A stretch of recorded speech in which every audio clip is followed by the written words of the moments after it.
Hey everybody, welcome again to the Petersen Automotive Museum. Today we're here with a pretty exciting car, the 2022 Audi RS E-Tron GT. Join us as we take a deep dive into this new electric performance vehicle.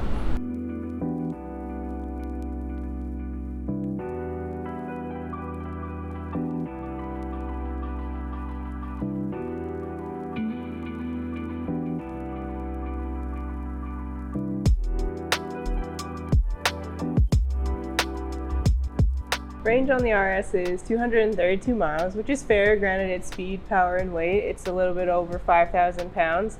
However, there are definitely much longer ranges out there, so if you're looking for range, this may not be the car for you. The Model S has a similar 0 to 60 time, but it has closer to a 400-mile range. With that said, Kelly, there are 4 different drive modes available, which is efficiency, comfort, dynamic, and individual. Now, the first 3 modes are pretty much presets for this car, but individual allows you to customize the ride height and, with the help of the adaptive suspension. And of course, the exhaust noise actually can change depending on what drive mode you're in. Now, this E-Tron GT is in the color called Ascari Blue, and it also has the special Year 1 package. Now, the Year 1 package actually gives you a lot more carbon fiber. You could see a lot of it outside, of course, with the side mirrors. You see it in the roof and also the door sills. And moreover, as well, inside you get some extra red stitching that obviously gives a lot of contrast, and I think it looks absolutely stunning. You also get carbon ceramic brakes, which is reassuring because this car is a heavy car. In addition, extremely fast, so having the stopping power is good. It's a good thing. You also get some additional, creature comforts inside. There is a little bit more Alcantara, and you also get, ventilated seats as well. Despite this car being very similar to its Porsche sibling, the Taycan, you can see a lot of the design cues are pretty unique to itself. The Taycan is much more of a rounded shape, much more minimalistic. The RS E-Tron has a lot more angles, textures, and lines. We see that up front with this patterned grille. And then with these carbon fiber inlets that are functional. And then even with the headlights, we see these matrix designed LEDs, and then they're pretty similar in the back as well. So just a lot more angular lines and just giving a much more aggressive stance, especially with the blacked out look with the package. So inside, much of this interior includes upgrades from the optional package that is installed on this vehicle. So if you don't opt for the package, you won't see many features like the honeycomb stitching, the red seat belts and red stitched floor mats, and ventilated front seats with massage functions. The Alcantara steering wheel is standard, as is the 10.1-inch infotainment display and the 12.3-inch virtual cockpit, which displays all of the driving information. The paddle shifters, which is something that might be a little bizarre because it is an electric vehicle, is used for adjusting the regenerative braking. So hitting the minus shifter 2 times brings the regenerative braking to pretty much to its highest point. And one thing nice about this car is the center stack is pretty clean in terms of the number of buttons and functions.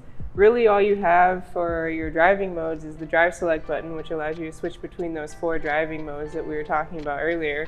Mm-hmm. And interestingly, the gear selector doesn't actually even have a P symbol on it. So for you to get into park, you put it in neutral and apply the parking brake. So very interesting to me. They're reminiscent of like manual cars where you just put it in neutral and pull the parking brake. So other than that, all you really have on the center stack is your buttons for all the HVAC controls. So pretty simple, easy to find stuff, and to me it was really nice.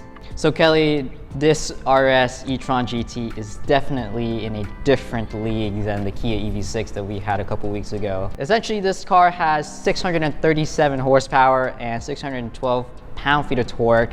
And even in today's standards, that's supercar numbers. And for people out there who really want an electric vehicle that is more sports-oriented, they don't really care too much about range, this is definitely a car for you. And one of the things that helps this car be as fast as that is something really interesting that you're not typically used to seeing on EVs.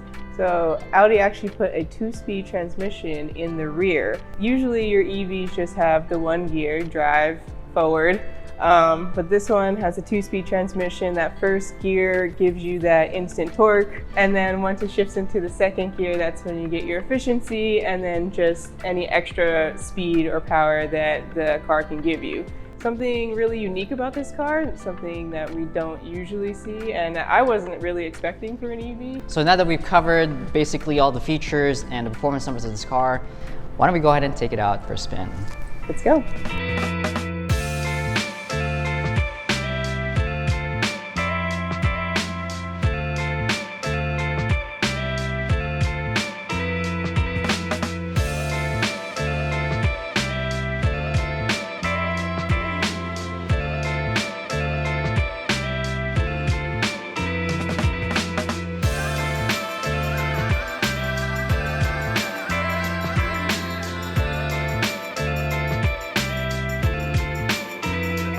All right, Kelly, so now we are out in Mulholland Drive with the RS E-Tron GT. I have to admit, it's a little bit worrying trying to get up here. The streets aren't paved that well. Right. So potholes and stuff like that, a little nerve-wracking.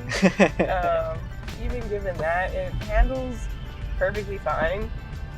Like, it just sits through corners and everything. So. Yeah, it's comfortable. Yeah, it's pretty planted. I mean, a lot of it has to do with the fact that it's a pretty heavy car.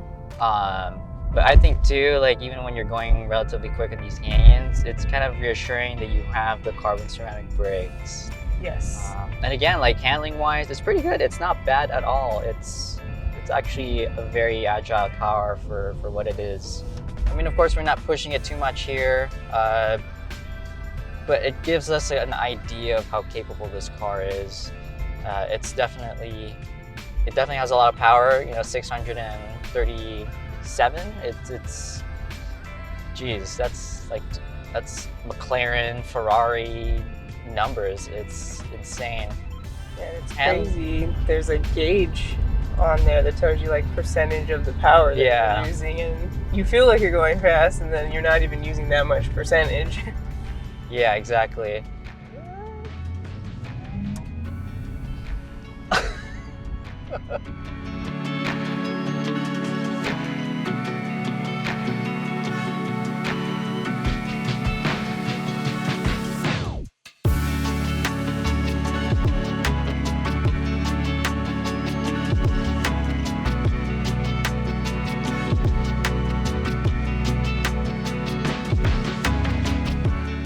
Well, Kelly, here we are, finally done driving the RS E-Tron GT. It's a pretty amazing machine. Yeah, we just got back from doing a few acceleration tests on it, and it's definitely an experience. Yeah, we're feeling a little woozy from it just because we just weren't expecting it to be that quick, and it's almost like a small little whiplash. It's crazy, but it was a lot of fun. We had a lot of great times with this car. Thank you to Audi for lending us this car. Yeah, make sure you like this video and subscribe to our channel, and we'll see you next time.